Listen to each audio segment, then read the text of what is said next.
It's a pan India story. This is a pan India story. Then why is No, it's written in Kerala also, and from Kerala how it's all over India. पहली बार हमने कहानी बनाई तो लोगों ने कहा ये सिर्फ केरल की कहानी है. हमको ये बताना था कि ये सिर्फ केरल में नहीं हो रहा है, ये पूरे देश में हो रहा है. എന്നിട്ട് കേരള സ്റ്റോറി 2 പ്രമോഷൻ പരിപാടി ഇന്ന് ഡൽഹിയിൽ വെച്ച് നടന്നു.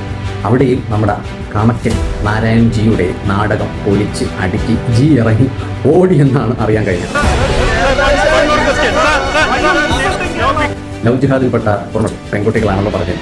കുറച്ചുവരെയൊക്കെ ഇങ്ങനെ ചേച്ചിമാരെയൊക്കെ മുഖമൊക്കെ മറച്ച് അവിടെ കൊണ്ടുവന്ന് നിരത്തിയിരുത്തി. പക്ഷേ ഈ കൂലിക്ക് വിളിച്ചു കൊണ്ടുവന്നവർ വിചാരിച്ചിട്ടില്ലായിരുന്നേ ഇവരോട് പത്രക്കാർ ചോദ്യം ചോദിക്കുമെന്നുള്ള കാര്യം. കാമക്കൻ ജിയാണെങ്കിൽ കാര്യമായിട്ട് അവരടുത്തൊന്നും പറഞ്ഞു കൊടുത്തിട്ടില്ലായിരുന്നു. അതുമാത്രമല്ല ജി വിളിച്ചുകൊണ്ട് വന്ന 37 പേരും ഉത്തരേന്ത്യക്കാരും പോരെ ആകപ്പാടം പൊരിഞ്ഞ് ചമ്മി നാണം കെട്ട് അവസാനം ജി അങ്ങ് സമ്മതിച്ചു. ഇത് കേരളത്തിനെ മാത്രം ലക്ഷ്യം വെച്ചെടുത്തൊരു സിനിമയല്ല, പാൻ ഇന്ത്യ സിനിമയാണ്. ജി അങ്ങ് കാര്യം എന്തൊക്കെ ഒപ്പിച്ച് ജി അവിടെ നിന്ന് ഒഴിഞ്ഞു. കാരണം പത്രക്കാരനെ അവരുടെ മുന്നിൽ ഇത് പറഞ്ഞ് ഒഴിഞ്ഞില്ലെങ്കിൽ അവരൊരു പക്ഷേ ഇവരെ ഉള്ളിൽ കിടക്കുന്ന സത്യം പുറത്ത് കൊണ്ടുവരും. അതുകൊണ്ട് ജി അവസാനം പറഞ്ഞു ഇതൊരു പാൻ ഇന്ത്യ ചിത്രമാണ്, അത് കേരളത്തിനെ ബന്ധപ്പെടുത്തിക്കൊണ്ട് ചെയ്തതല്ല എന്നുള്ള കാര്യം ജി അവിടെ പറഞ്ഞു. അങ്ങനെ കേരളത്തിനെ തെറ്റായി ചിത്രീകരിക്കുന്നു ഹൈക്കോടതി. ട്രെയിലറും അങ്ങനെ ടീസറും താൽക്കാലികമായിട്ട് വിലക്കിയിട്ടുണ്ട്. ബാക്കി കോടതി പരിശോധിച്ചതിന് ശേഷം